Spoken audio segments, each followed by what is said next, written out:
Hola, buenas tardes. Bienvenidos a nuestra octava charla del ciclo sobre el taller de arte e ideología. En esta ocasión contamos con la doctora Ana María Torres Arroyo, que nos va a compartir una plática que tiene por título Prácticas artísticas y colectivas, repensar espacios más horizontales. Em, la doctora Ana María Torres Arroyo es doctora en la Historia del Arte por la Universidad Nacional Autónoma de México. Pertenece al Sistema Nacional de Investigadores. Es académica de tiempo completo del Departamento de Arte de la Universidad Iberoamericana, Campus Santa Fe, Ciudad de México. Es especialista en intervenciones artísticas públicas y en las dinámicas estético-políticas del siglo XX-XXI mexicano. Ha realizado estudios sobre el papel de la diplomacia cultural y la construcción de la imagen en México en exposiciones universales. El interés de sus investigaciones se centra en generar nuevas narrativas historiográficas, considerando el análisis político y estético de las imágenes y las visualidades a través de enfoques teóricos y metodológicos vinculados con los estudios críticos sobre memoria cultural, estudios postcoloniales, decoloniales, teoría de la imagen y culturas visuales. Actualmente se encuentra desarrollando un proyecto de divulgación sobre el muralismo en el Centro Histórico de la Ciudad de México. Es coordinadora del Grupo de Estudios sobre Arte Público México, GEAP Latinoamérica. Participa en la Red de Estudios de la Cultura Visual, a ver si lo digo bien, Avia Yala. Entonces, agradecemos muchísimo a la doctora Torres que se encuentre con nosotros y sin más le doy la palabra. Pues muchísimas gracias, Irse, por la presentación. Y antes de compartirles pantalla, quisiera decir algunas palabras que tienen que ver pues, con las charlas que hemos estado escuchando a lo largo de estas semanas. Entonces, bueno, antes que nada felicito la iniciativa de Circe y Francisco por la organización de estas interesantes, provechosas y necesarias charlas, conferencias, en fin. Antes de compartir pantalla e iniciar con mi escrito, me gustaría retomar algunas ideas que se han dicho a lo largo de las charlas y que atraviesan mi investigación, cuya realización está en proceso y que tiene que ver con revisiones historiográficas y con detectar algunas genealogías, que aquí se han dicho algunas, señalaré otras genealogías distintas. Así que sus comentarios y sugerencias me servirán muchísimo. La primera de estas ideas es sobre lo colectivo o la colectividad, en el sentido que lo abordó Lourdes Grobet, que me gustó mucho su plática y más que nada lo que nos decía de pues, que esta práctica colectiva ha marcado todo su trabajo y marcó en ese momento un rumbo nuevo. Entonces, pues de pronto pensamos que esta colectividad se dio en un momento específico y quizás habría que pensarla más como una continuidad, ¿no? Es decir, muchos artistas que participaron en estas agrupaciones intelectuales, en fin, creo que este sentir colectivo sigue estando presente. Yo tengo contacto con los artistas del grupo Suma y en verdad sí, digo, además de los conflictos que tiene la agrupación, pero ellos se siguen reuniendo, ¿no? O sea, siguen siendo como una agrupación. Entonces, bueno, esa parte me parece importante recuperarla. La segunda se refiere a considerar como antecedente directo de la generación de los 70 o de los grupos al movimiento del 68, ¿no? Y ya Circe decía, bueno, que tenemos como una narrativa eclipsada, ¿no? Pensamos que los grupos, una de sus principales causas, pues fue el movimiento del 68, que claro que sí tuvo una repercusión súper importante, pero creo que hemos dejado de lado otras prácticas artísticas que se realizaron en los años 60 de carácter experimental y que me parece marcaron también o provocaron que estas agrupaciones pues experimentaran como lo hicieron, ¿no? Y bueno, me refiero, voy a señalar algunos, no me voy a detener mucho en esto, pero bueno, son también como puntos o como elementos de la genealogía que habría que recuperar. Me refiero, por ejemplo, al movimiento Pánico de Alejandro Jodorowsky, sus fábulas pánicas, las películas, ¿no?, que escandalizaron a la sociedad conservadora de entonces, la participación de pintores como Felgueres, García Ponce, en escenografías teatrales dirigidas por Jodorowsky, sus acciones efímeras, que lo efímero va a ser súper importante, ¿no?, para las agrupaciones. También habría que considerar el mural efímero de José Luis Cuevas, en la Zona Rosa en 1967, el mural efímero colectivo de Ciudad Universitaria, organizado por el Comité de Lucha de Artistas e Intelectuales y Escritores, que dirigía José Revueltas, que yo creo que vale la pena un estudio mucho más profundo, ¿no?, de este comité, y cuyo representante de artes plásticas fue Felgueres, ¿no?, y fue quien, pues de alguna manera tuvo la iniciativa de este mural colectivo y efímero. También estaban sucediendo prácticas experimentales en el cine, en la literatura, por ejemplo, con la revista Snow de Salvador Elizondo y toda su propuesta de montaje, que también creo que está presente en toda esta experimentación. La música atonal de Mario Lavista, ¿no?, basada en, pues bueno, en la música de John Cage, que también en 1974 hace algunas pues sinfonías, ¿no?, atonales, y por supuesto el Salón Independiente en sus 3 emisiones, ¿no?, que de alguna manera, pues bueno, recupero la última, no me voy a detener en esto, se realizaron murales efímeros también, se utilizaron materiales de desecho, que después, pues bueno, fueron como recuperadas por los grupos, ¿no? Y bueno, muchas de las prácticas en el Salón Independiente, pues creo que pues estuvieron ahí presentes y fueron como detonantes, ¿no?, para los grupos, pues la independencia, la antiinstitucionalidad, la libertad total de expresión, la desmaterialización del objeto, en fin, ¿no? Y bueno, también un tercer elemento que me parece importante retomar es el sentir del maestro Alberto Híjar, de pensar que, pues bueno, ayer decía, ¿no?, no hay nada equivalente y que ha sido un fracaso, ¿no? Un poco como este sentir un tanto pesimista que pues bueno, de acuerdo con las circunstancias con las que estamos viviendo, pues todavía se recrudece más, ¿no? Pero bueno, a mí me parece que la lucha continúa, quizás desde otros lugares, es distinta, ¿no? Ayer la doctora María Isabel mencionaba el legado del TAI, ¿no?, que me parece muy importante, y que también aquí, pues este diálogo que se ha establecido entre Siqueiros y el maestro Híjar, recuperar todo esto es súper importante para la historiografía, ¿no?, del arte mexicano. Y bueno, ¿no?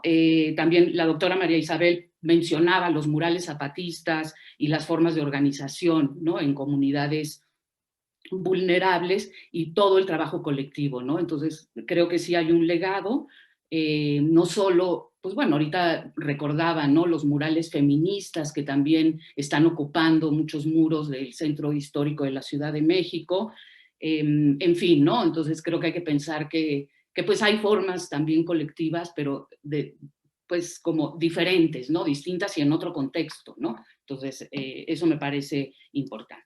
Entonces, bueno, una vez dicho, y bueno, considero que estos 3 elementos pues atraviesan mi ponencia. Entonces, pues bueno, una vez dicho esto, les comparto pantalla y ahorita se me olvidó decirles que cambié el título de mi presentación, pero bueno, ¿no? Tampoco tiene mucho, entonces les voy a compartir la pantalla porque todo lo que voy a decir, pues bueno, va acompañado de imágenes.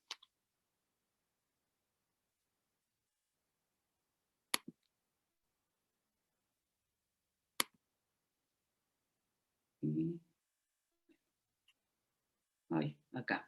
Bueno, sí, sí está bien, ¿verdad? ¿Se ve todo? ¿Sí? Ahí nomás dejé. Ah, va. Entonces, bueno, empiezo. Una vez que hemos aprendido a ver el mundo, hemos dado uno de los pasos requeridos, pero solo uno de ellos. Ahora se trata de transformarlo. Es una cita de Nicolás Mirzoev y el título de mi ponencia es Colectividades, guerrilla cultural y visual, cuerpos ausentes. Los artistas, bueno, colectividades. Los artistas tomaron las calles para expresar su inconformidad con un sistema institucional caduco y anacrónico que ya no respondía a las necesidades de diversos grupos sociales y culturales preocupados por la construcción de nuevas formas de resistencia, de experimentación y de creación colectiva. Sus intervenciones callejeras transformaron el espacio público en un entramado vivo, afectivo, político y en dispositivo agonista de crítica institucional que cristalizó en un lugar activo cuyas prácticas artísticas de carácter efímero, colectivo y procesual convirtieron el acto creativo en un ritual cargado de significados experimentales y reflexivos que dieron inicio a la desmaterialización del objeto artístico, al no objetualismo y a los conceptualismos marcados por un decidido compromiso político de conciencia colectiva. Muchos artistas e intelectuales de la época vivieron en carne propia torturas, encarcelamientos y persecuciones. No obstante, y como respuesta a esta situación, conformaron un movimiento contracultural y se asumieron como guerrilleros visuales, ya que a través de sus acciones e imágenes manifestaban su desacuerdo con los actos de impunidad y tortura. Además, participaron con los movimientos sociales y las luchas revolucionarias del momento, realizando mantas, como lo hemos visto aquí también cuando se presentó lo del Grupo Mira, que acompañaban las manifestaciones de protesta o imágenes que quedaban adheridas a los muros, banquetas y calles de la ciudad, como huellas efímeras de la memoria. Asimismo, realizaron un arte participativo que involucró a muchos grupos de ciudadanos, sobre todo a las clases bajas, en procesos de creación y conciencia colectiva. El arte público formó parte de una crítica institucional que desarticuló las políticas culturales del sistema artístico dominante.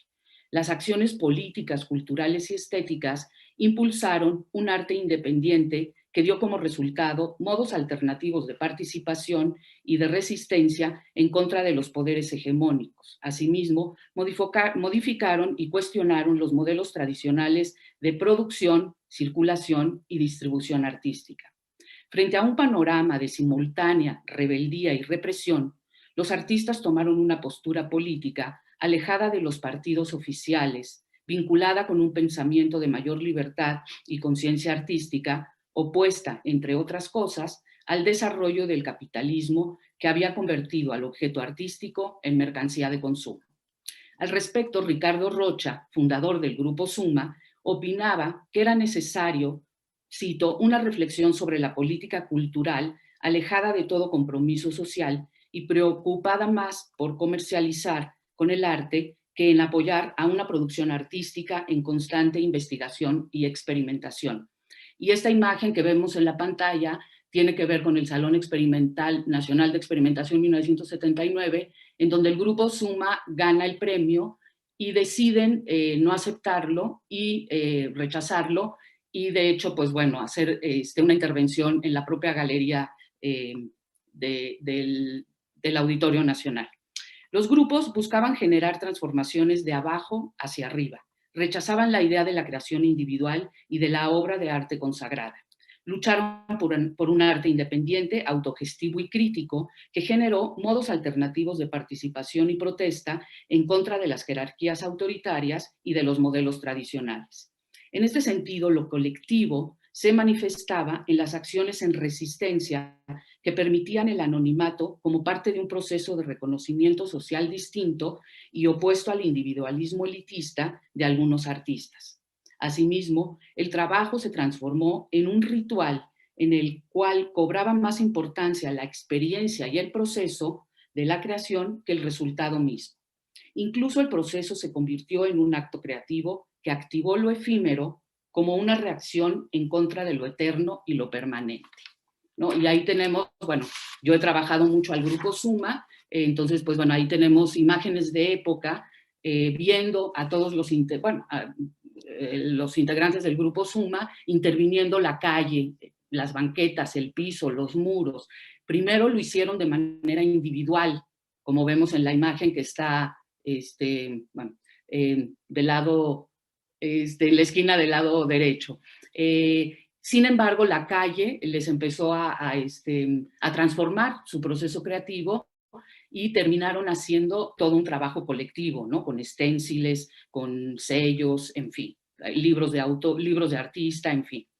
De esta manera, la creación colectiva adquirió importancia histórica, ya que se volvió la base de las acciones artístico-políticas de la época, dando como resultado un enorme potencial que funcionó, a decir de Katia Mandoki, fundadora del No Grupo, como modelo piloto para estructurar formas de trabajo distintas, involucrando y comprometiendo a sus participantes de forma creativa e integral.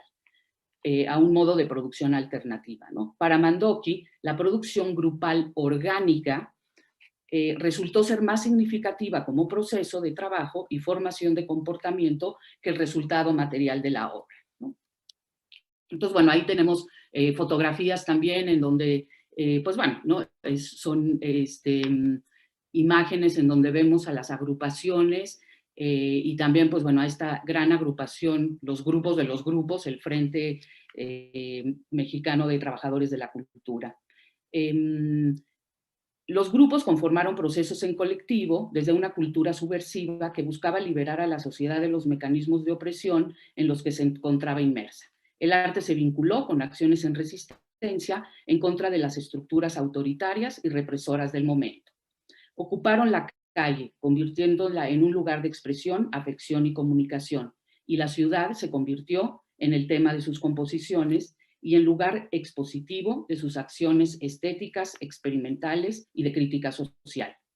Las temáticas de los grupos revelaron de forma notoria el atropello y la delincuencia que imperaba en la esfera política.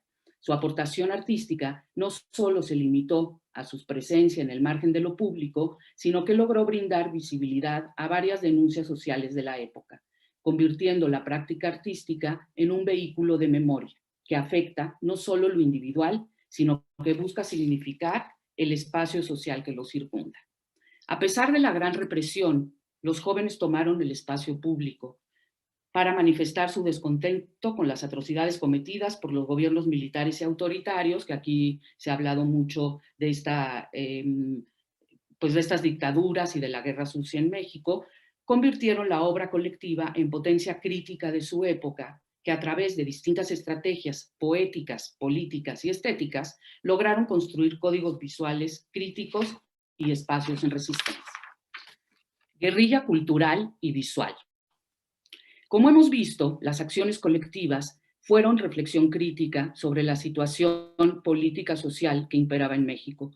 Tuvieron lugar en un periodo de crisis política y cultural causada por el enorme endeudamiento, la fuga de capitales, el subdesarrollo de los llamados países tercermundistas, el desencanto del milagro mexicano, así como el nepotismo y el autoritarismo de la clase política dedicada a la censura de proyectos alternativos y a la violencia hacia grupos vulnerables que luchaban por generar nuevas formas de participación política y cultural.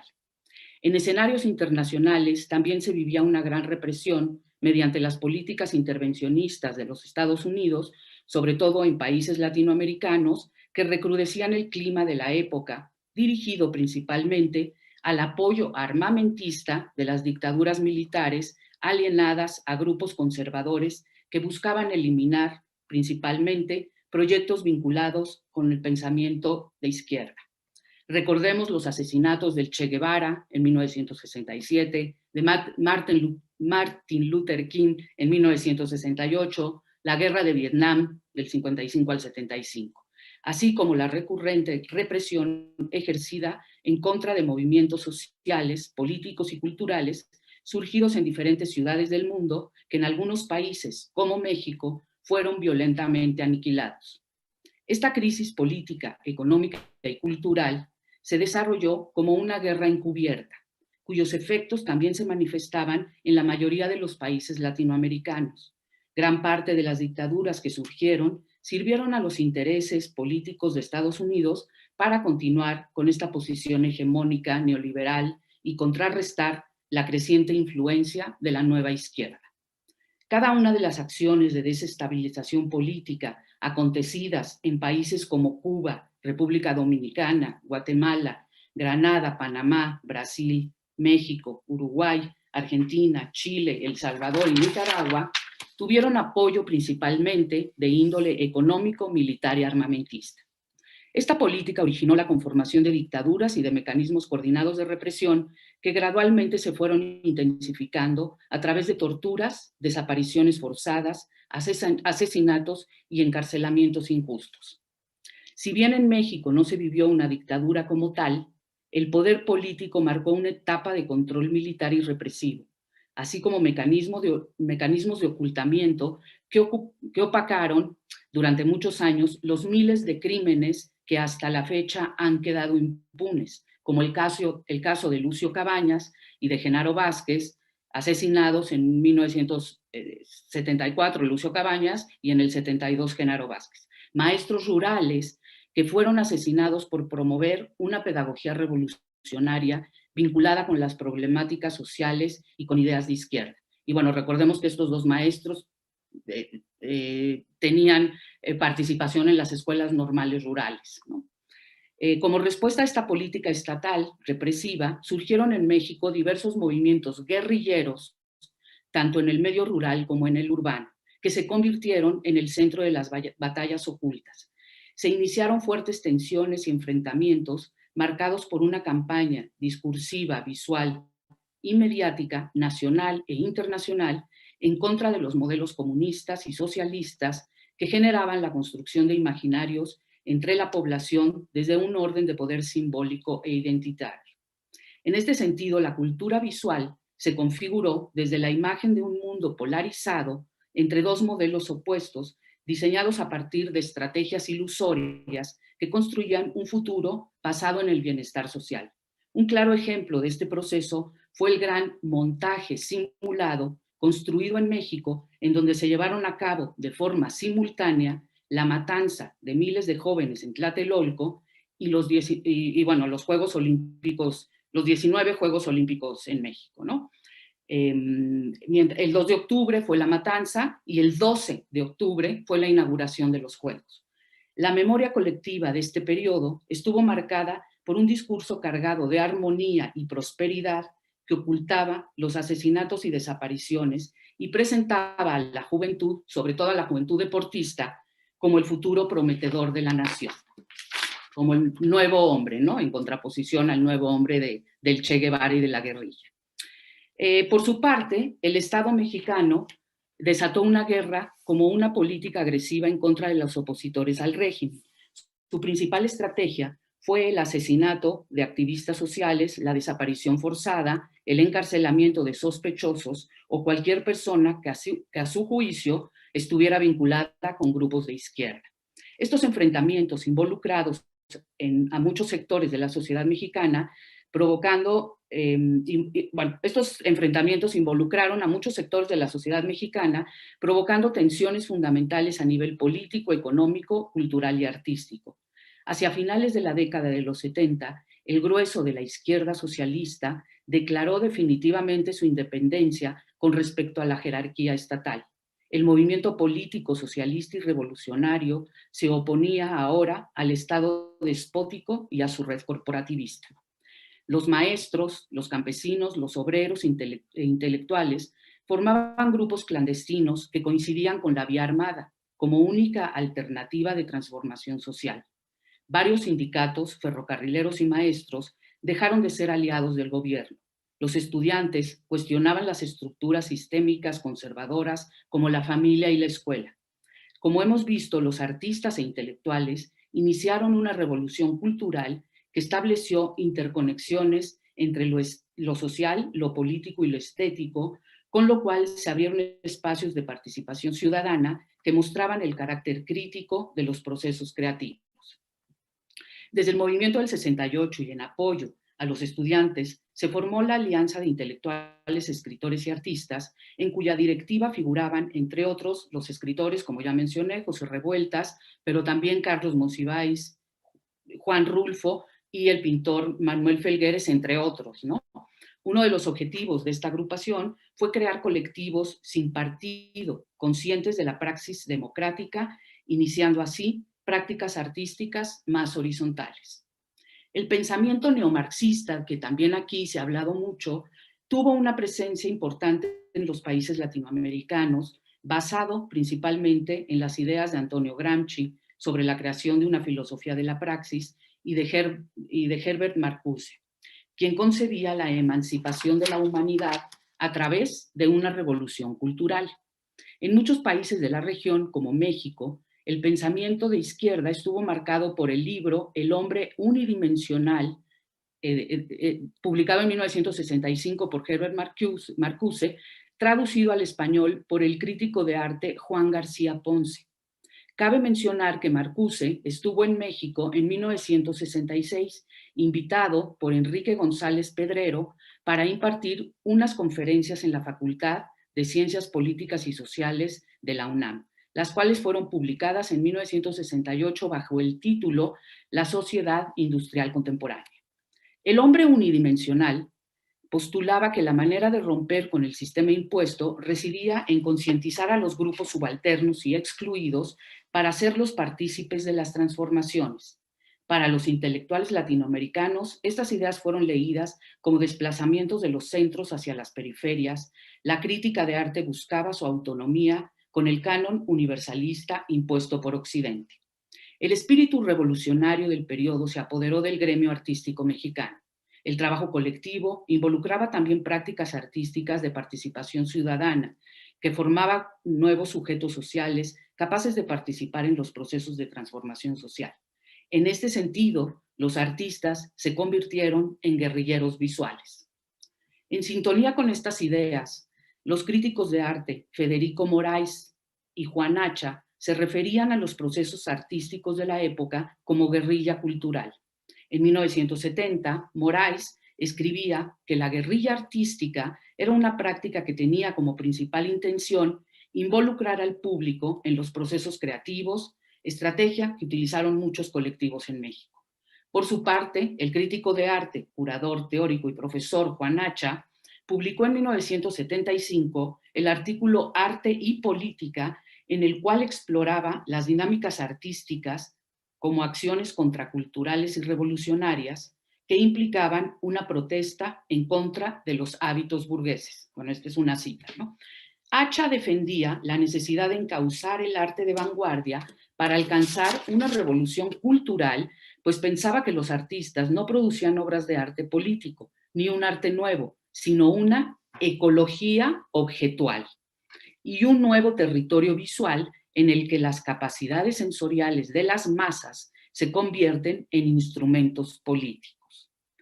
Proponía una revolución somática encaminada a agitar el estado de las cosas y el despertar de lo sensible colectivo que entendía también como guerrilla cultural.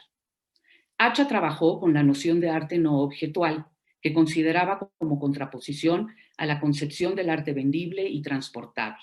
Para él era necesario, cito, meter el arte dentro de la vida, ver al arte como una acción. En 1967, Regis Debray publicó su libro Revolución en la Revolución, Lucha Armada y Lucha Política en América Latina, el cual definía al foquismo como la guerra de guerrillas y como alternativa para instaurar verdaderos gobiernos populares y revolucionarios. Sabemos que el foquismo fue una modalidad de la lucha armada revolucionaria que consistió en formar grupos clandestinos armados en puntos estratégicos, sobre todo en el medio rural, para combatir a los ejércitos federales y generar cambios, como decía Marcuse, desde los grupos subalternos, desde abajo. Muchos artistas de la época se identificaban con la idea utópica de construir nuevos mundos. Apoyaban los movimientos sociales de estudiantes, profesores, desapariciones, feministas, entre otros. Y por supuesto tuvieron una empatía con el movimiento hippie, que como sabemos construyó nuevas subjetividades y nuevos microespacios de transformación social y cultural. La postura política de los grupos de artistas nunca fue partidista. De hecho, sus prácticas artísticas eran por lo regular independientes y sin intervenciones, aunque se llevaran a cabo en espacios oficiales, en la mayoría de los casos contenían siempre una crítica institucional inmersa. Coincidían con la idea de construir una democracia desde abajo, como ya lo dije, de generar una transformación social desde la praxis política, como se ha dicho aquí, y artística, para construir un arte vinculado con las problemáticas sociales. La praxis formó parte de los proyectos colaborativos y comunitarios. A partir de metodologías y estrategias participativas, provocaban al público para acercarlo a la reflexión y a las experiencias afectivas de sus propuestas. Así, involucraban al espectador y se experimentaban procesos de concientización y memoria colectiva, ¿no? Muchos grupos hicieron esta práctica en las calles, como el Grupo Marzo, como el propio Grupo Suma. La participación es importante como proyecto. Rehumaniza, bueno, esta es una cita, permítame tantito, de esta,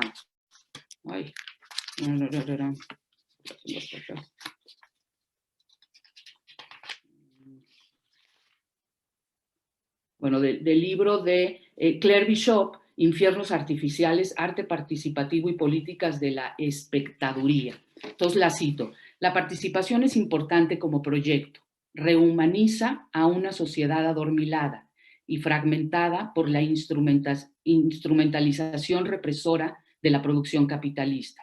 La práctica artística ya no puede girar en torno a la construcción de objetos para ser consumidos por un observador pasivo. Cierro cita. Un claro ejemplo de este tipo de proyectos fue el realizado a principios de los años 80 por Felipe Ehrenberg, Santiago Rebolledo, que desafortunadamente dejó este mundo el año pasado, Ernesto Molina y Marcos Límenes, en las escuelas normales rurales. Iniciaron con un programa piloto de producción editorial con mimeógrafo en 16 escuelas, que para 1983 el grupo se amplió hasta contar con 26 instructores que aplicaron el proyecto en centros culturales, bachilleratos y en diversas regiones del país para formar pequeñas editoriales desde un esquema de organización que apuntaba a constituir espacios autónomos de subjetivización política. La propuesta tenía que ver con la idea de promover microimprentas que servían como medios de difusión alternativos a los medios masivos controlados por la hegemonía política. Varios artistas como Rebolledo y Molina habían participado en los talleres y seminarios que impartía Ehrenberg en la Escuela Nacional de Artes Plásticas, en los cuales utilizaban el mimeógrafo como una técnica de reproducción. Ehrenberg popularizó en México las técnicas de duplicación como la fotocopia, la copia heliográfica, el mimeógrafo y los esténciles que permitían repetir la imagen una y otra vez, como fue el caso de la fotocopiadora, que a partir de una copia sacaban la siguiente y la siguiente, dejando aparecer en cada impresión una imagen distinta hasta transformarla, deformarla o hacerla desaparecer. Este recurso visual fue utilizado por varios artistas, sobre todo por el Grupo Suma. No sé si tengo, bueno, hay una imagen de este proceso, pero bueno, no la traigo. Y el mimeógrafo, pues bueno, como saben, en estos años fue súper importante, porque de hecho, pues era también clandestino, ¿no? Si los policías, bueno, una anécdota que contó Santiago Rebolledo, que en una ocasión sí los detuvieron, entraron a sus casas, y si veían el micrófono, pues, digo, el mimeógrafo, perdón, ya eran señalados como terroristas, ¿no? O vinculados con movimientos de izquierda, porque en este tipo de aparatos pues se hacía las reproducciones masivas de carteles, de propaganda, en fin, ¿no? Del lado derecho tenemos, en 2017 hicimos una exposición, No calles manifiesta, de Grupo Suma en la Universidad Iberoamericana, y pues tenemos ahí a varios integrantes del Grupo Suma haciendo talleres artísticos, los cuales fueron muy bien recibidos por muchos pues, alumnos de la universidad, ¿no? Bueno, cuerpos ausentes. En julio de 1976, los grupos Proceso Pentágono, Suma, Tetraedro y Taller de Arte e Ideología recibieron por conducto de Helen Escobedo, directora del Museo Universitario de Ciencias y Arte, MUCA UNAM, una invitación para participar a la 10ª Bienal de Jóvenes en París, a celebrarse en septiembre de 1977, cuyo coordinador en jefe era Ángel Kallenberg. También se ha hablado mucho bueno, de esta emisión que tuvo pues también un carácter como muy confrontativo de tensiones. Entonces, bueno, conscientes de las dictaduras militares en países latinoamericanos, los colectivos artísticos manifestaron su rechazo hacia Kallenberg por sus nexos con el gobierno militar de Uruguay y por la propuesta de querer englobar a los artistas latinoamericanos en un solo bloque, ocultando las realidades nacionales concretas y tan diversas de la región. Asimismo, expresaron su descontento por la participación del escritor Jorge Luis Borges en el catálogo, dada su condecoración reciente recibida del gobierno militar chileno. También se declararon en contra de la participación del exiliado cubano Severo Sarduy y del propio Kallenberg. La acción de protesta llegó a tal grado que publicaron un catálogo alterno al oficial de la Bienal, el cual fue censurado por la Embajada uruguaya. Los artistas advertían que la generosidad del funcionario uruguayo y sus afanes para integrar una muestra unificada ocultaban una manipulación gorilesca. En este expediente se reunieron el mayor número de documentos relativos al conflicto para denunciar y dar testimonio de lo sucedido. Como tal, deberá ser considerada, bueno, cito, de este libro de Expediente Bienal, la historia documentada de un complot, viene esta cita. Como tal, deberá ser considerado como un arma definitiva para que los creadores latinoamericanos asuman activamente una posición clara, para que retomen el control de su propia producción y al hacerlo ocupen su lugar en la batalla en contra del imperialismo y todas sus marionetas. Cierro cita. Al repudiar las mediciones de la crítica como condiciones necesarias de su práctica significativa, los grupos invitados asumieron la producción de objetos, la definición ideológica y el control de su circulación. Después de fuertes discusiones, decidieron enviar su obra a la ciudad europea con la condición de no ser incluidos en la totalidad del contingente latinoamericano, ni monográfica ni museográficamente. En conjunto pensaban que no se trataba de exhibir para adquirir prestigio internacional, sino para tomar por asalto el lugar. Hicieron declaraciones a la prensa afirmando su postura antifascista y solidarizándose con los artistas e intelectuales perseguidos, torturados y asesinados por los regímenes autoritarios. En esta emisión, el grupo Proceso Pentágono realizó la instalación Pentágono. Bueno, perdonen las imágenes, pieza que presenta un cuarto delimitado por un pentágono de 3.70 por 2 metros de alto, ocupando una superficie de 25 metros cuadrados.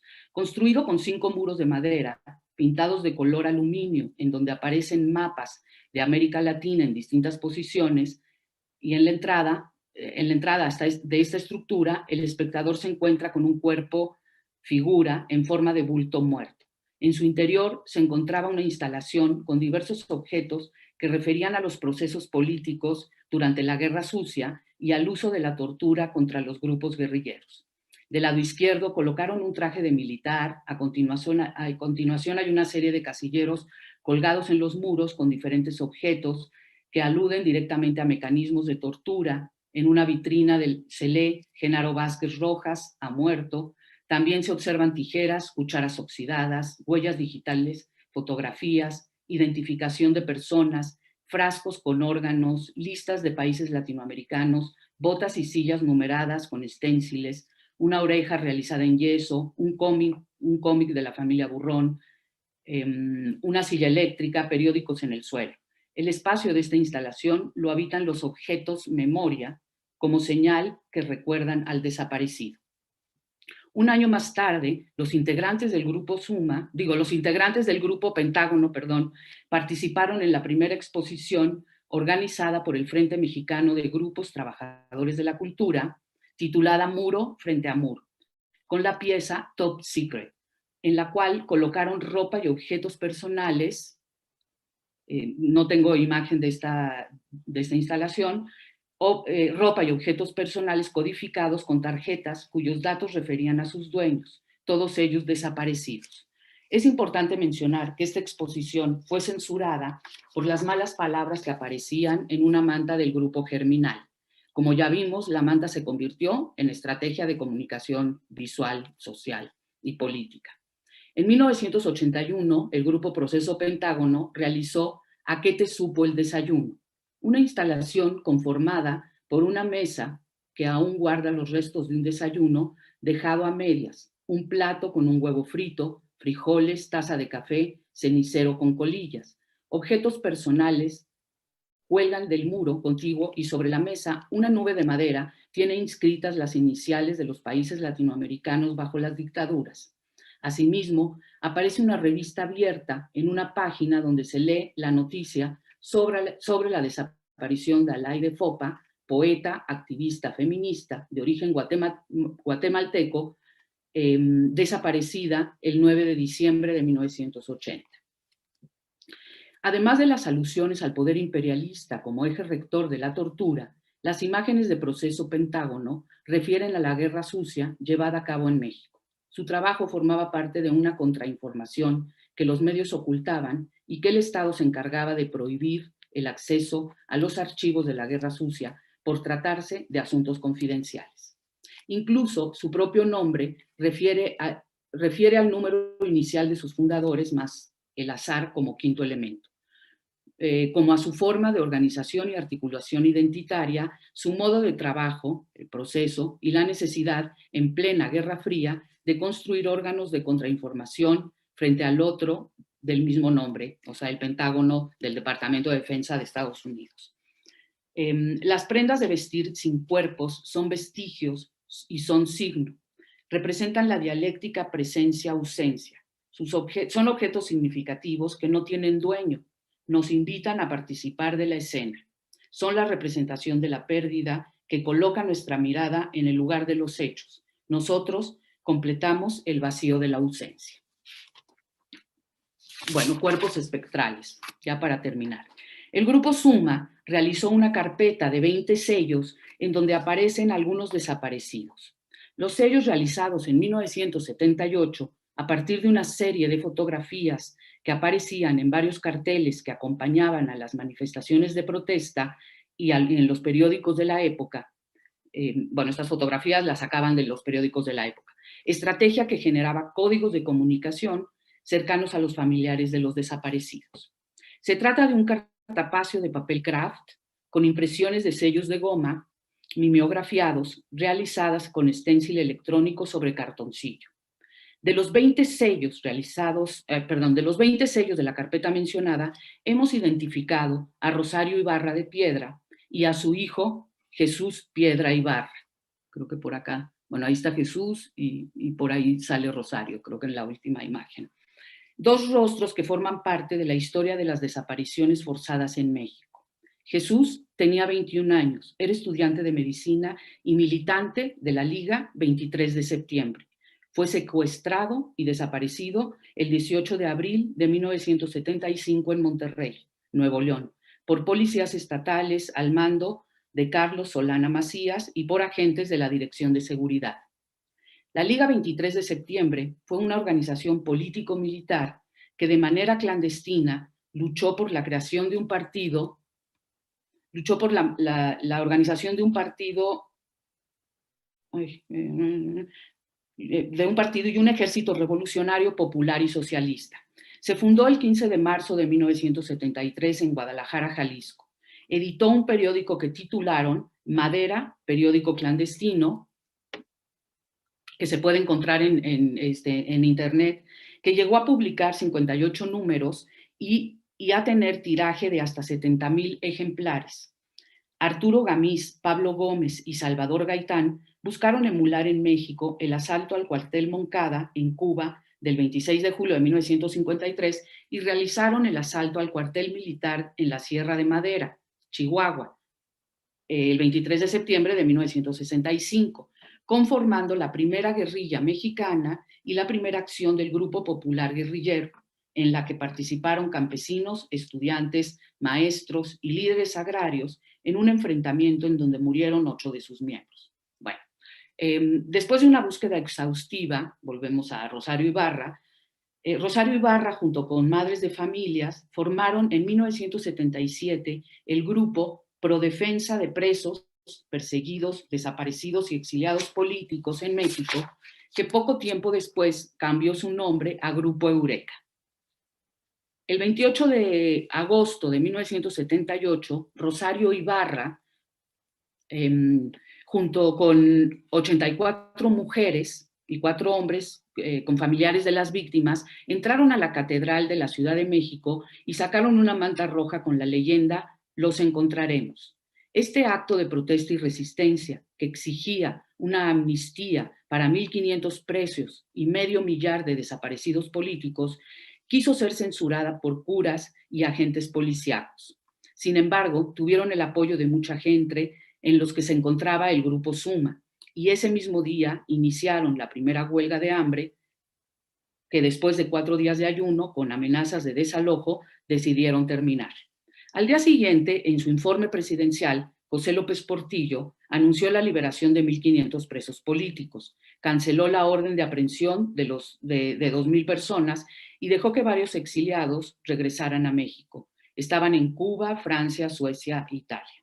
A los pocos meses salieron de las cárceles 148 personas, quienes denunciaron que vieron a más personas encerradas de manera clandestina en el campo militar número 1, en la base naval de Icacos, en el campo militar apodado La Joya y otros lugares.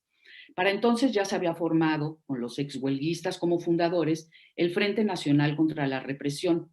De ahí en adelante iniciaron una lucha compleja que continúa hasta la actualidad. El Grupo Suma realizó dicha carpeta como una acción en solidaridad con las huelgas de hambre organizadas por Rosario Ibarra, junto con varios familiares y madres sobre todo, que la mayoría de ellas, pues bueno, apenas tenían educación básica. Buscaban también a sus hijos detenidos. Una coincidencia interesante entre la producción artística de este colectivo, el Grupo Suma, bueno, ahí hay más imágenes de Rosario Ibarra. Una coincidencia interesante entre la producción artística de este colectivo y la Liga 23 de septiembre es el sello que encontramos en algunos de sus libros de artistas, en donde aparece la leyenda "Imprenta Editora Mesa de Madera", ¿no? Bueno, yo les pregunté si había alguna coincidencia con la Liga 23 de septiembre y pues bueno, todos los del grupo me dijeron que no, que sí tenían compañeros que pertenecían a esta liga, pero bueno, a mí me pareció curioso que la imprenta editora pues se llamara Mesa de Madera, ¿no? Ahí hay una coincidencia. Pepe Barbosa, integrante del Grupo Suma, en su entrevista, recuerda, y lo cito: "Existía un grupo guerrillero urbano en plena actividad, la Liga Comunista 23 de septiembre, así como ahora están los zapatistas. Compartíamos un entusiasmo por la cercanía de un socialismo redentor que aliviaría la miseria, la ignorancia, la injusticia y el hambre en todo el planeta". Cierro cita. Cabe mencionar que ningún miembro del grupo participó en la liga. Sin embargo, como hemos visto, la guerrilla visual formaba parte de este compromiso social y político generalizado entre grupos disidentes. El 2 de octubre de 1978, cerca de 50.000 manifestantes salieron a las calles para participar en el 10º aniversario del movimiento estudiantil y la masacre de Tlatelolco. Un mes antes, el presidente José López Portillo había expresado a los mexicanos a dejar atrás los conflictos del 68. En el discurso anual ante el Congreso lo dijo en 2 palabras: "Basta ya". En abierto desafío al pedido presidencial, los manifestantes salieron alzando pancartas y mantas que proclamaban: "2 de octubre no se olvida", recordando a los miles de activistas que habían desaparecido a manos del Estado mexicano en 1968 y que seguían desapareciendo, ¿no? Entonces ahí tenemos también a miembros del Grupo Suma portando mantas, ¿no? Acompañando la manifestación y también dejando huellas a lo largo de toda la manifestación, ¿no? Se pintaban las manos de negro, de rojo, y las colocaban en los muros de la ciudad, ¿no? Al tiempo que los manifestantes coreaban consignas, los integrantes del grupo Suma imprimían las calles y banquetas impresos, estampados, esténciles que representaban las luchas sociales del momento. El grupo realizó una iconografía marcada por la denuncia, sobre todo a las dinámicas perversas del capitalismo y a sus estructuras institucionales. Personajes como el burócrata, bueno, aquí hay otras, porque también participaron, por ejemplo, en marchas o en eventos de solidaridad del Frente Sandinista de Liberación Nacional. Entonces ahí está una manta, de hecho uno de sus esténciles es el sandinista. Entonces, bueno, estos son algunos de los personajes del grupo Suma: el burócrata, el desempleado, el borracho o la María. Fueron códigos visuales que de forma sutil contenían una crítica oculta al sistema autoritario. Otros personajes realizados por el colectivo que tienen que ver con el tema aquí tratado, es decir, sobre las desapariciones, son la niña y el sandinista. A decir de Ricardo Rocha, la creación de la niña coincide con la huelga de hambre de las madres de los desaparecidos que mencioné líneas atrás, que a partir de entonces en muchas de sus impresiones aparece la niña con la palabra desaparecida o se busca. La niña desaparecida acompañó a los manifestantes que recordaban la matanza de Tlatelolco y el sandinista guerrillero participó en los actos de solidaridad con el Frente Sandinista de Liberación Nacional. Estos esténciles de gran formato formaban parte también de una acción colectiva desde su elaboración, ya que desde su elaboración se experimentaba un trabajo colaborativo y procesual.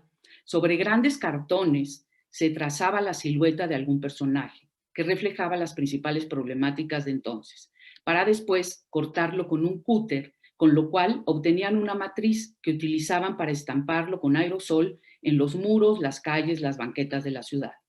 El stencil permitía que la imagen se reprodujera una y otra vez, dejando que con el paso del tiempo, el borramiento intencional de las autoridades, la imagen dejara de existir. La intención de estas siluetas no era la permanencia, sino justamente su carácter efímero, dejar que la presencia de la imagen viva junto con su ausencia. De manera similar, 5 años más tarde, en el siluetazo argentino, los artistas Rodolfo Aguerreberri, Julio Flores y Guillermo Quexel impulsaron una acción colectiva, haciendo que familiares, amigos y público en general imprimieran sus siluetas representando a los desaparecidos. Tanto la niña desaparecida como el sandinista guerrillero son dispositivos vivos y discursivos que activan lugares de la memoria.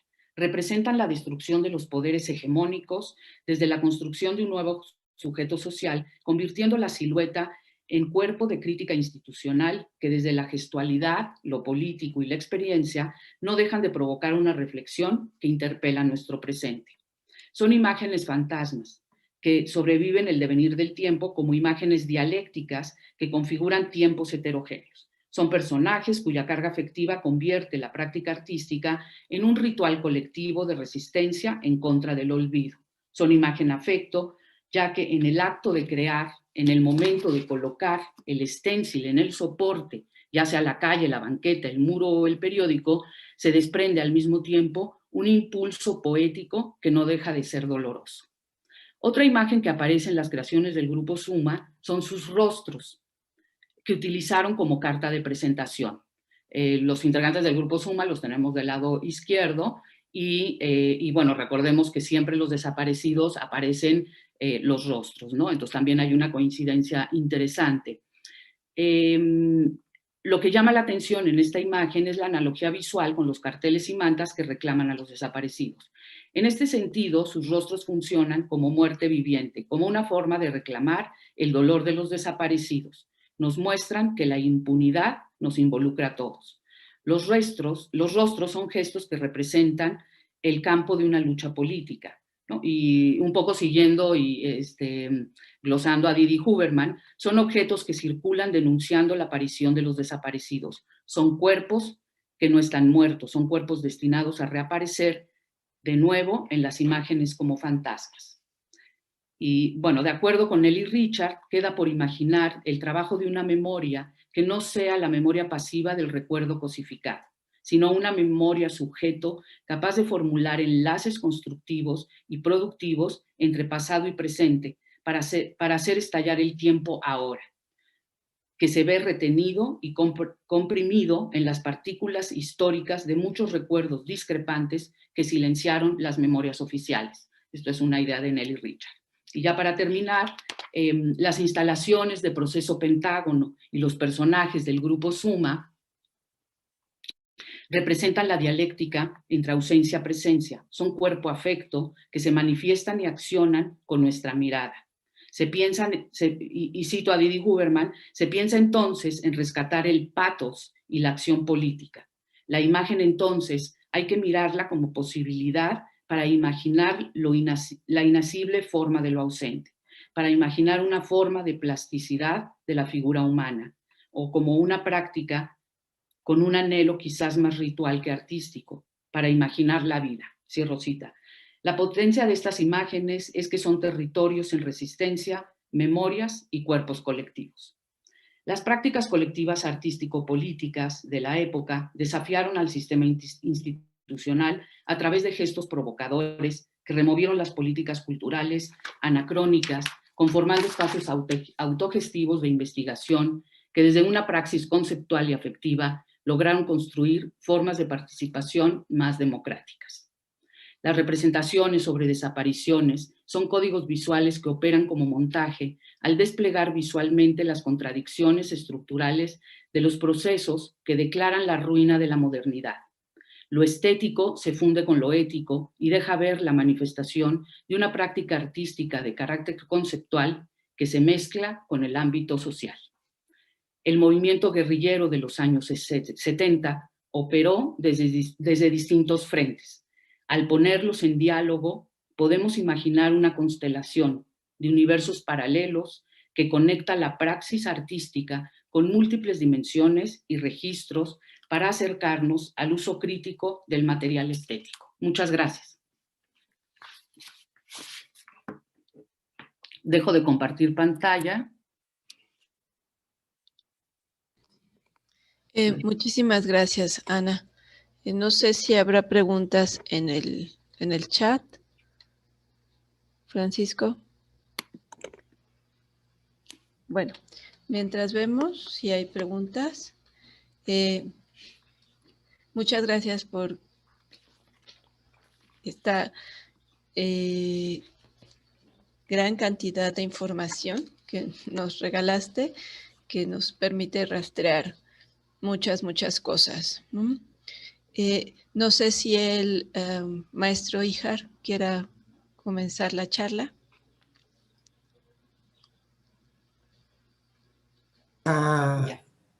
Algunas precisiones. No hay que revolver a José Revueltas con Rulfo Monsiváis y falta la Poniatowska. Revueltas se fue a vivir a la Facultad de Filosofía y Letras y como tal fue definitiva su participación en el 68. Rulfo lo registra Roberto Escudero, miembro del Comité de Lucha de Filosofía y firmante del último manifiesto del comité, el manifiesto 2 de octubre, que firma con Gerardo Estrada, después alto funcionario, entre otras cosas, del INBA. Y bueno, dice que hasta atrás del auditorio Che Guevara, donde eran las asambleas, se sentaba un señor que fumaba mucho y que no participaba, era Juan Rulfo. Monsiváis pues tomaba notas en las escasas marchas a las que asistió, yo no recuerdo nunca haberlo visto en una, y Elena Poniatowska se dedicó a recoger 2 que 3 testimonios en Lecumberri, con lo que construyó su libro.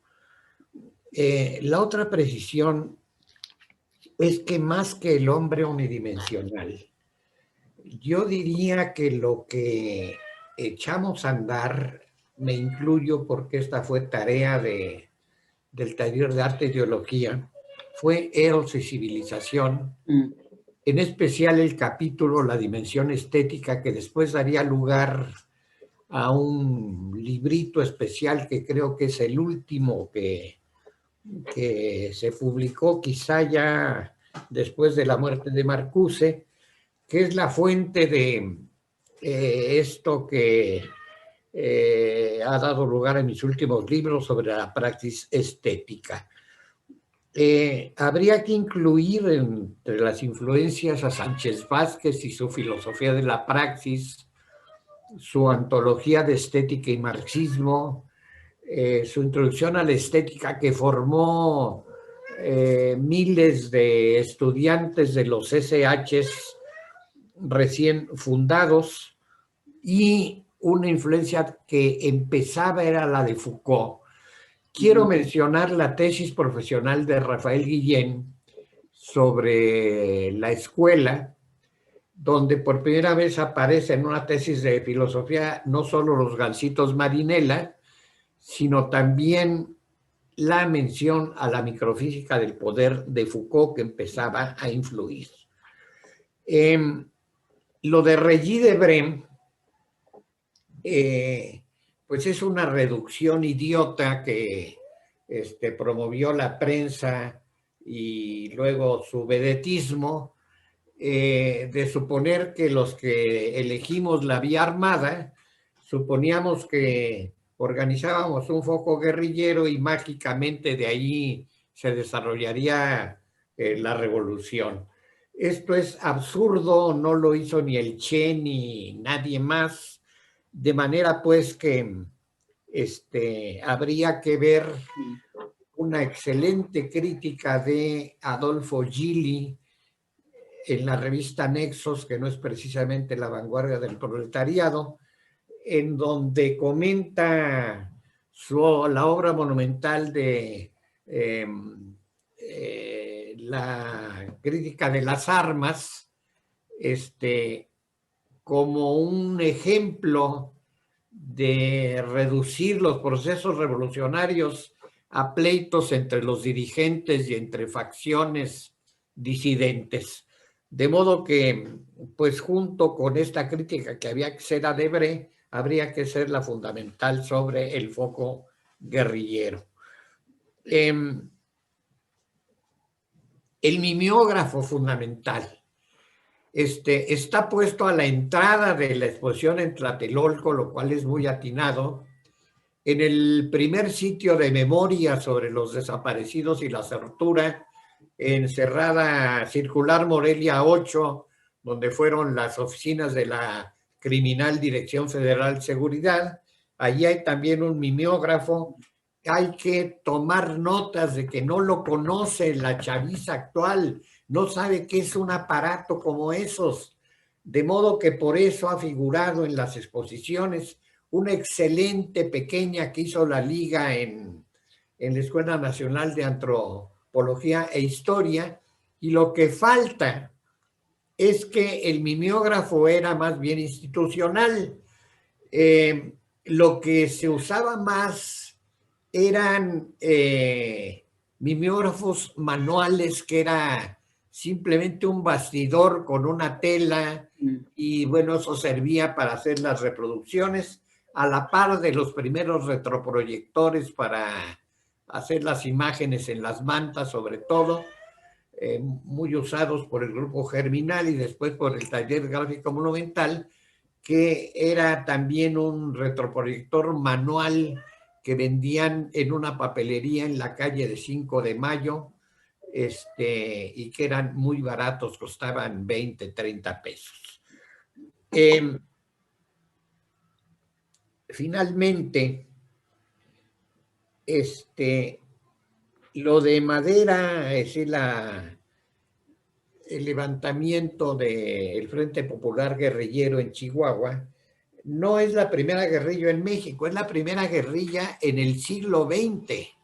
La historia de México, como la de los países que no desarrollaron plenamente el capitalismo, está llena de levantamientos armados guerrilleros, Lo que pasa, y contra esto hemos luchado desde entonces, es que las historias oficiales son las historias de los estados y sus constituciones.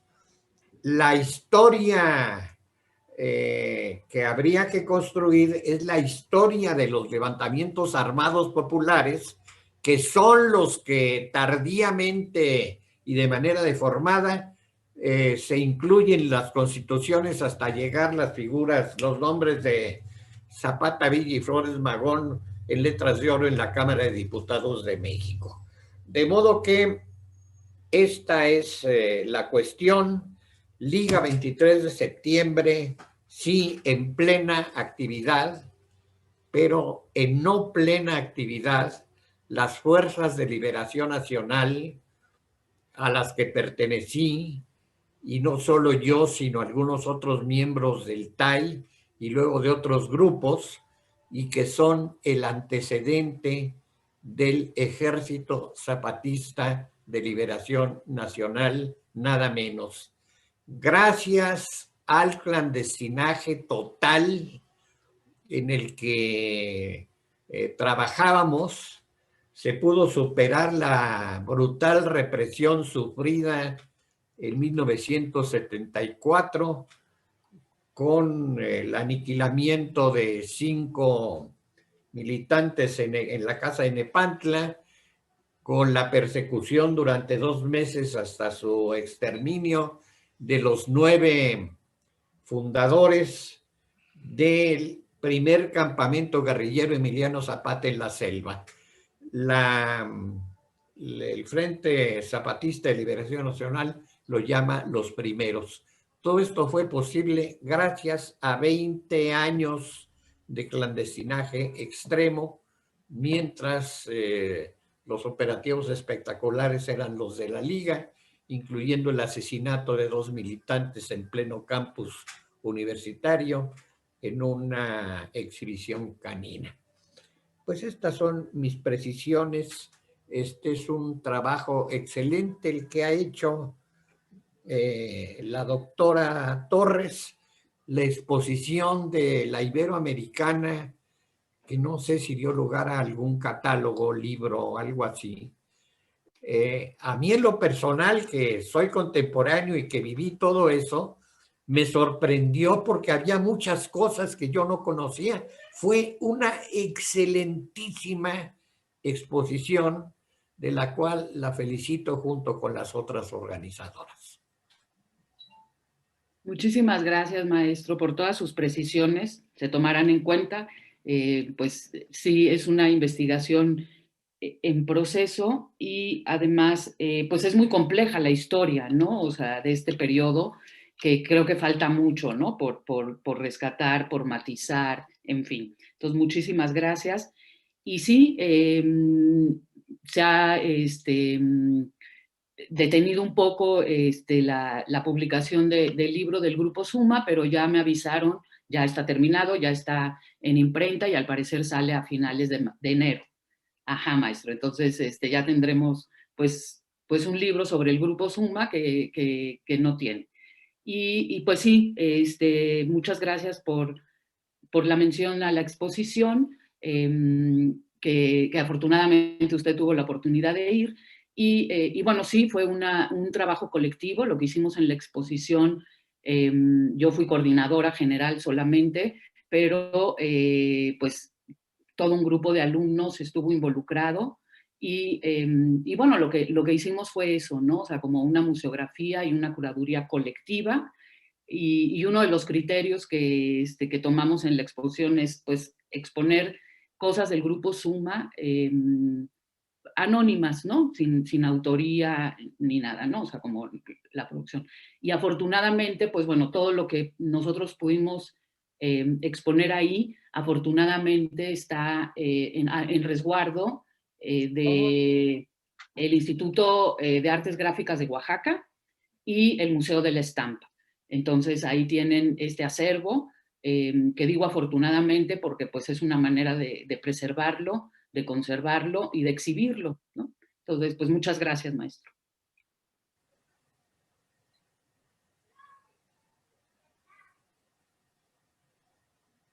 Ok. Gracias. Quería hacer dos menciones con respecto a lo que dijo el maestro Híjar, que si estoy equivocada me corregirá. El colectivo Híjar tiene un documental justamente sobre el ataque a Nepantla, ¿no es así? Así es, con ese título y está disponible así por este medio. Ah, bien, Entonces, gracias. por si alguien que esté viendo o que vea en un futuro y le interesa, bueno, ahí tiene ese dato.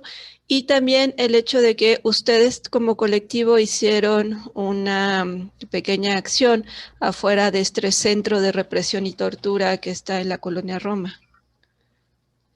Cada 14 de febrero hacemos algún recordatorio.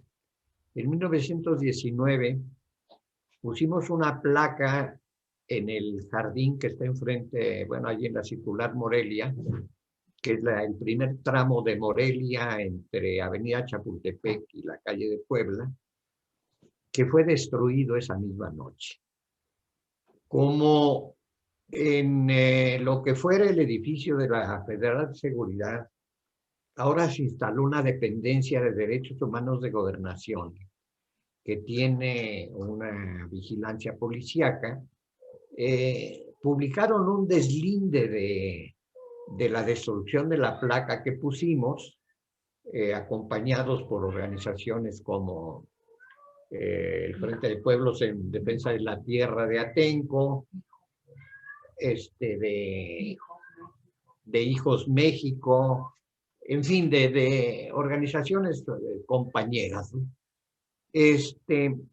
Volvimos a poner la placa, esa ya no la quitaron, y mientras en lo que fuera la sede de la Criminal Federal de Seguridad, que ahora ya es irreconocible, lo único que reconozco yo es el despacho de Miguel Nazar, a donde fui llevado cuando salía de allí. Me quitaron la capucha, estaba yo amarrado con una capucha negra permanente que no me dejaba ver y me respiraba mal. Entonces Nazar, recargado en su escritorio, me vio: ustedes, el profesor Híjar, sí, yo soy. Ya hizo la seña de que me llevaran, quiso conocerse personalmente por la gran movilización que se hizo y que significó nuestra presentación con vida, de ahí a los separos de la Procuraduría que se cayeron con el temblor, estaban en la calle de Valerio Trujano, lateral a la Alameda, y de allí a Lecumberri, donde recibí la peor golpiza y tortura de mi vida. Estos son incidentes para invitarlas a que vayan a ver ese sitio de la desaparición y la estructura, en lo que queda de lo que fue allí en el sótano, que era estacionamiento, en donde de manera muy apretada han documentado todo esto de manera excelente.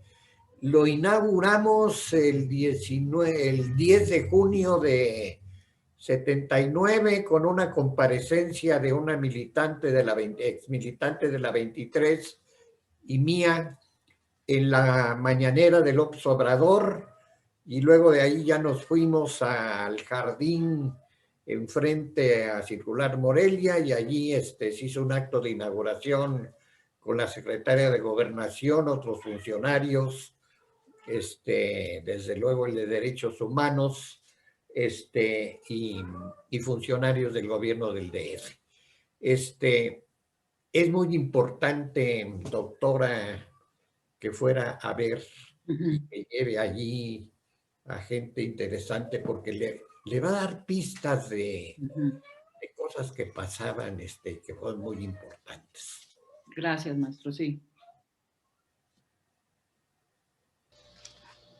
Gracias. Dice Cristina Híjar, me sumo a la felicitación a Ana María, excelente material visual. El video se llama Nepantla, la insurrección de la memoria, y está en YouTube. Muchas gracias, Cristina. Okay. Y justo, bueno, hay una serie de, no sé si decir constelaciones que surgen acá, que me parece interesante o que sería importante repensar y retomar, ¿no? La relación desaparición-memoria, por ejemplo, que vincula de una u otra manera este periodo histórico de los 70 con el momento actual, ¿no? Porque si algo está como muy presente en ciertas prácticas artísticas que trabajan con la memoria, es justamente la cuestión de la desaparición, lamentablemente.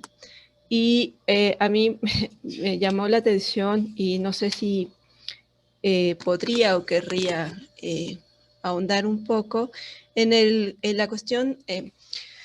El concepto de guerrilla visual es un concepto que se trabaja, o sea, así se denominaban en su momento. Y usted decidió tomarlo en función de esa autodesignación.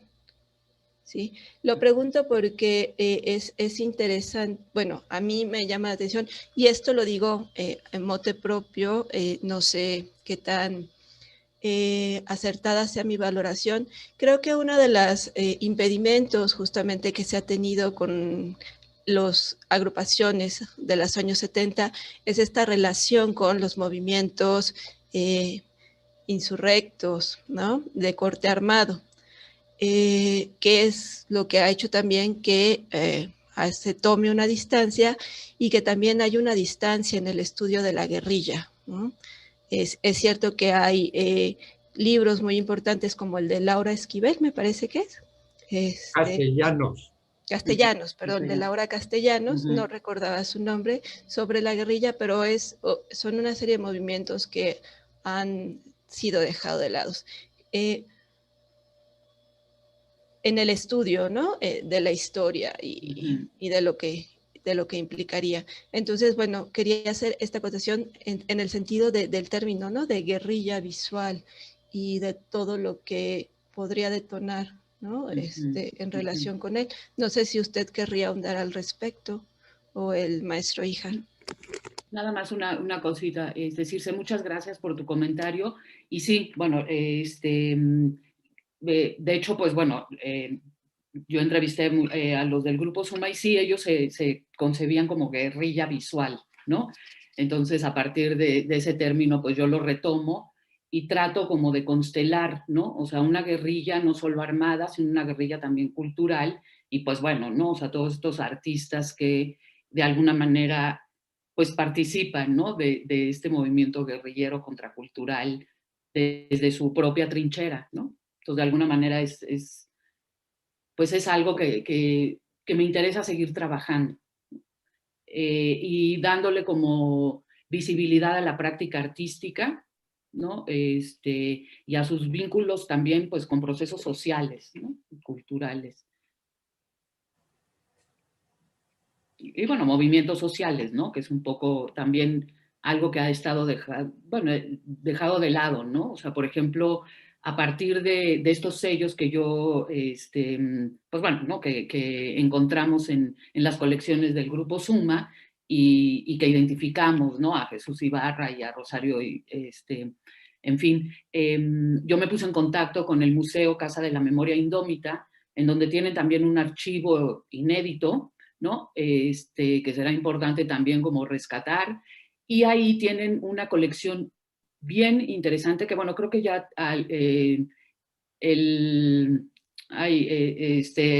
bueno, el M68 también ya los tiene en resguardo, pero son una serie de carteles que también el movimiento Eureka realizó, ¿no? Y unos carteles de verdad que tienen que ser también visibilizados, estudiados y todo. Entonces, a partir de eso, bueno, es otra de las cosas que yo quiero también trabajar, ¿no? Pues estos carteles y sus vínculos, ¿no? Con movimientos sociales, políticos. Porque, bueno, finalmente el Comité Eureka también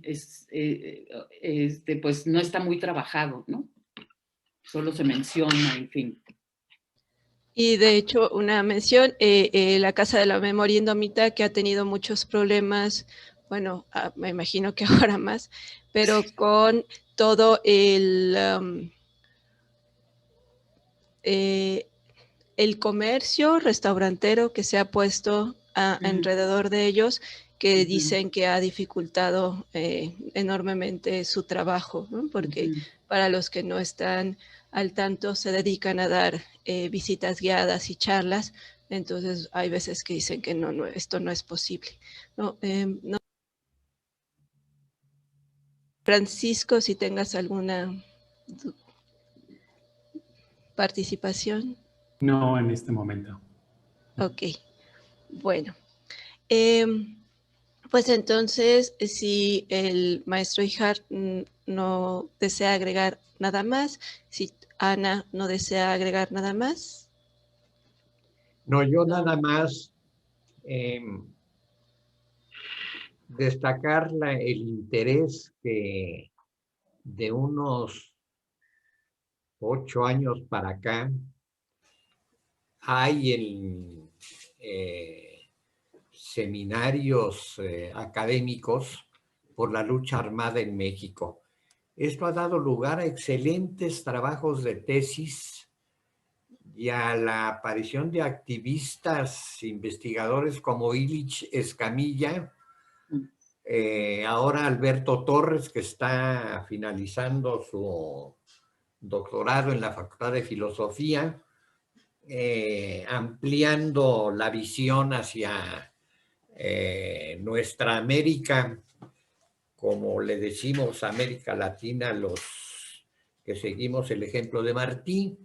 De modo que hay muy buenas investigaciones, un trabajo constante de la Casa del Mago, que es una editorial de Guadalajara que empezó modestamente editando testimonios y memorias y que ahora ha avanzado hasta publicar libros muy importantes. Ofreció hace 3 años una caja muy bonita con la colección, una colección de libros sobre la guerrilla. Todo lo que han publicado es excelente, es muy importante. No se ha logrado constituir la biblioteca especializada en Circular Morelia 8, pero se está iniciando ese proyecto. De modo que basta con hurgar entre las tesis de estos años y se van a encontrar muchos trabajos muy importantes y también testimonios de combatientes, de mujeres guerrilleras. Esta mujer del Instituto de Investigaciones Sociales, que se me olvida ahorita, mi amiguísima, ¿cómo se llama? Cada año organiza un coloquio sobre estos puntos, en especial de mujeres guerrilleras. Fue el último excelente. Llegan con sus libros, participan, queda la memoria de todo esto. Cada año, investigaciones sociales. Esta mujer tiene ya 2 libros sobre novelas al respecto, sobre narraciones al respecto, y es horrible que no me acuerdo ahorita de su nombre. Bueno. Ya se acordará en la noche. Sí, a las 3 de la mañana. Sí, seguro. Pues muchísimas gracias, maestro. Gracias por la aclaración. Ana Torres, ¿quisiera agregar algo más? No, pues nada más, muchísimas gracias. O sea, en verdad, pues este ciclo de charlas, han sido como muy importantes, ¿no? O sea, para quienes estudiamos el periodo y creo que seguirán, ¿no? La semana que entra todavía faltan. Entonces, pues nos estaremos viendo por acá. Muchas gracias a todos. Pues muchísimas gracias por aceptar nuestra invitación. Y pues sí, la invitamos y los invitamos a los que nos estén viendo por allí a acompañarlos la siguiente semana. Todavía tenemos 3 charlas que van a estar muy interesantes. Entonces, bueno, gracias. Hasta la próxima semana. Buenas Muchísimas tardes. gracias. Buen fin. Bonito fin.